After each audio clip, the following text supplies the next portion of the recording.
No, I'll come back. Just the sound of the door closing behind him, and the weight of my own heartbeat echoing in my chest. I stood there, 3 months pregnant with twins, thinking maybe if I held my breath long enough, he would turn back, but he never did. His name was Femi. We met in the final year of my university days.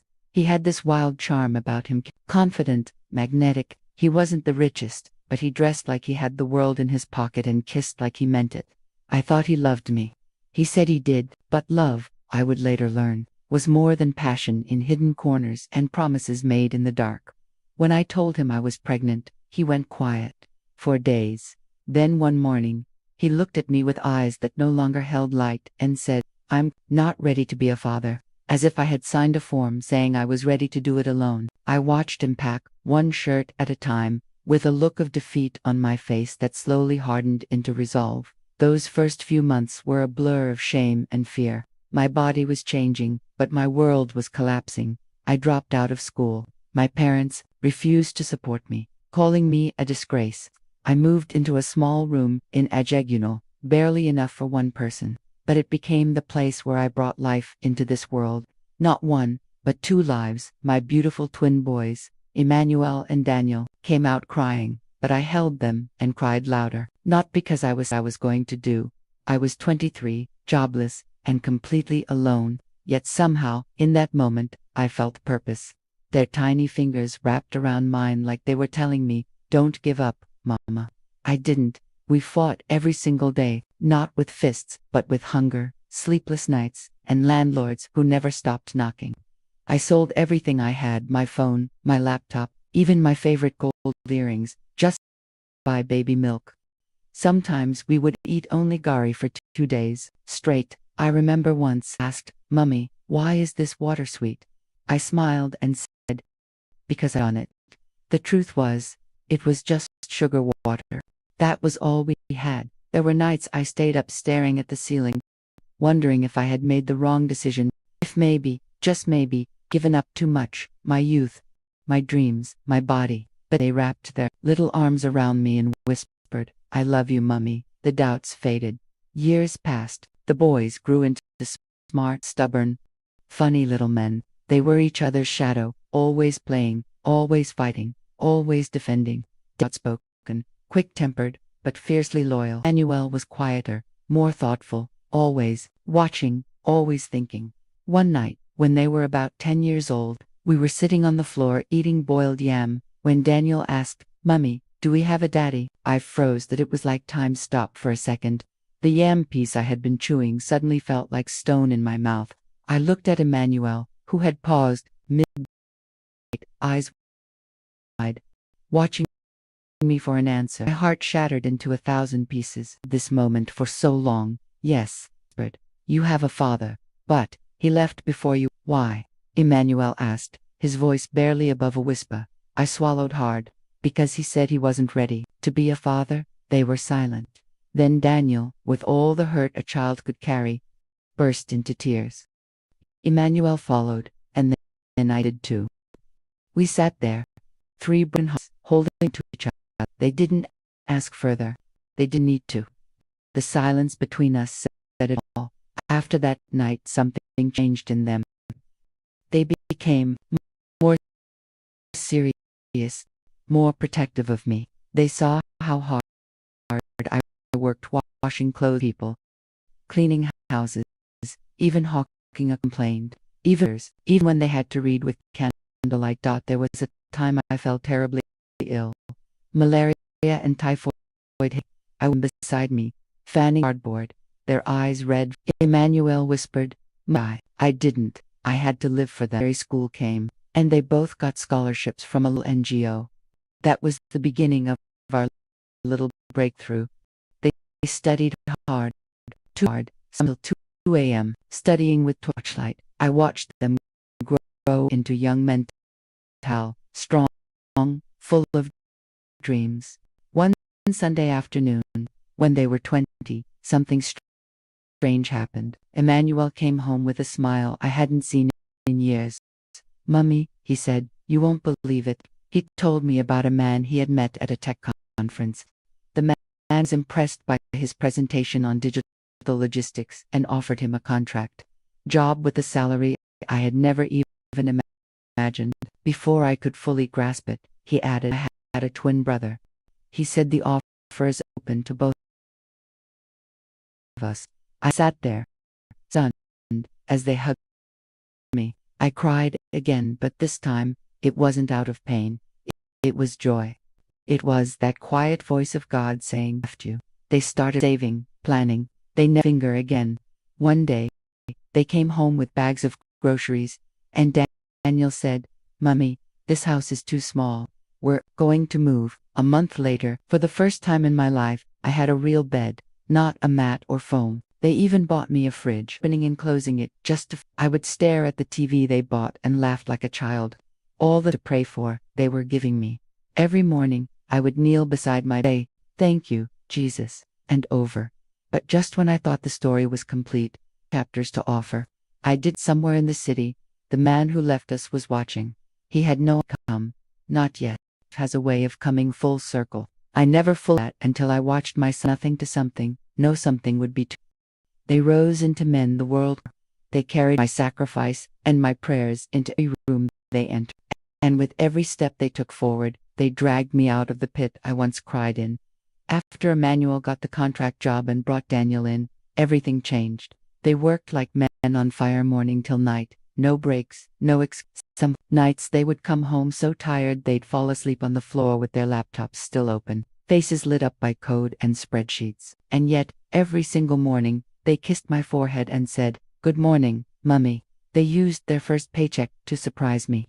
They showed up one day with a beautiful wrapper of shoes and an envelope. I opened it and my hands started shaking. It was filled with crisp 1,000 naira, more money than I had held at once in years. I covered my mouth and burst into tears. Daniel grinned. "That's just the beginning, Mummy. We owe you the world." Know how to feel. For so long, I had lived with lack, with the mindset of scarcity. It felt like it too hard. Everything would disappear again, but it didn't. The blessings kept multiplying. They started working with international clients, creating systems, managing logistics for companies across Africa. Their success entered their head. Every Friday night, we still sat on the floor and ate amala together. No matter how fancy their jobs got, they always came home to me. They began investing real estate, tech startups, even a delivery company in Lagos. Names started appearing in articles, blogs, interviews. People who once ignored me in church now greeted me with two hands and called me Mummy Twins. I would just smile and say, "Nah, God do am." They told me they wanted to build a house. "Not for us," Emmanuel said. "For you," I lacking. They weren't. They took me to a piece of land on the outskirts of Lekki. "This is yours, ground up. We're building it with our hands for you." I stood there, on that empty land, the wind blowing and cried like a child. Every week they took me there to see the progress, a fence, then the structure, then the tiles, then the furniture. One day I walked in, and the kitchen smelled like cinnamon and fresh paint. A framed photo of me and the twins sat on the dining table. I had never imagined this kind of life. Then came the day that changed everything. Emmanuel walked in looking disturbed. His face didn't. He found out who we are. He wants to talk to us. I laughed, not from humor, but from can't have children. Now he's with us. I looked at both of them, searching their faces for anger, confusion, or maybe compassion. Were unreadable. "Do you want to see him?" I asked. They shook their heads in unison. "Not without you," Daniel said. "And honestly, we're not even sure we want to at all." I sighed deeply. "I'm not angry at him anymore. Not really. But that doesn't mean you owe him anything." They nodded. We didn't speak of it for a while. But he didn't stop trying. He sent emails, messages, even showed up at a business event where the twins were speaking. Security had to escort him out. The boys made one thing clear: they were not going to give him the chance to hurt me again. They protected me like soldiers. And I'll never forget what Daniel said the day we finalized my relocation to the UK. "We're not running from him, Mummy. We're running toward your peace." And just like that, a woman who once sold akara at bus stops was flying across the ocean, first class. I couldn't believe it when the plane lifted. I looked out of the window at prayer. "God, I see you." London was cold, but the welcome was warm. They had rented a beautiful home for me, big windows, floral wallpapers, soft couches. I felt like I was living someone else's life. I would walk to the park in the morning, sip hot chocolate at cafes, and even joined a local women's group. That's where I met him, David, a retired nurse, Nigerian-born, gentle-eyed, widowed for 10 years. He was kind in a way I had never known. We talked for weeks. Then we walked. Then we laughed. And one day, he said, I know you've been through a lot. I'm not here to fix you. Just to remind you that you're worthy of being loved. I didn't answer. I just held his hand. At 60, I was learning how to smile without pain. How to love without fear. Back home, my son's empire kept growing. They started a foundation in my name, helping single mothers and orphans. They got married, each 2 strong, brilliant women.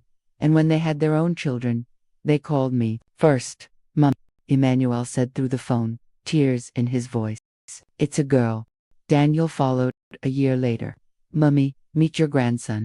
Sometimes, in the quiet of my new home, I think about the girl I once was. The one who stood with a torn wrapper and swollen belly, begging a man to stay. I would hold my tea close and whisper, if only she knew the future waiting for her. We never saw Femi again. He sent a long letter once, apologizing, begging for a second chance. I forgave him. Not every story ends with full reconciliation. Some just end with peace. I used to think door again, letting the person back in, giving them a seat at the table they once walked away from. But as I sat in my new home, with sunlight spilling through tall glass windows, watching my grandchildren chase each other through the garden, I finally understood sometimes forgiveness is just a quiet release, a decision not to carry the weight anymore, a gift you give yourself. Femi never stopped trying to reach out. He sent more letters, some typed, some handwritten. He emailed, messaged, even tried to send gifts to my son's company headquarters. They returned everything, unopened, unbothered. What surprised me was not his persistence, but the desperation in his words. He wasn't reaching out because he truly wanted to reconnect with me. He was chasing something he had lost, the legacy he thought he could reclaim now that his world had grown quiet. His new wife, unable to give him children, had left him. Or maybe he left high, never found out the full story. But I did hear that he now lived alone, in a small apartment in Storyteller, clinging to faded photographs and a list of regrets too long to count. He once wrote, I look at their pictures online, and I see myself, in their walk, in their smile, and it kills me, knowing I missed it all. I felt something twist in my chest when I read that. Not pity, not hate, just emptiness. He was right. He had missed everything. I did think of replying once, writing him a simple message. They were always mine. You just gave the seed. But what was the point?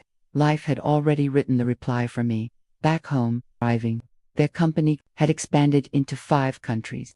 They were on magazine covers, speaking at conferences, giving TED Talks. Yet, when they called me, they were still my boys, Mummy. Daniel said one night on a video call, his baby girl snuggled in his lap, can you believe we now own the house we once cleaned gutters in front of?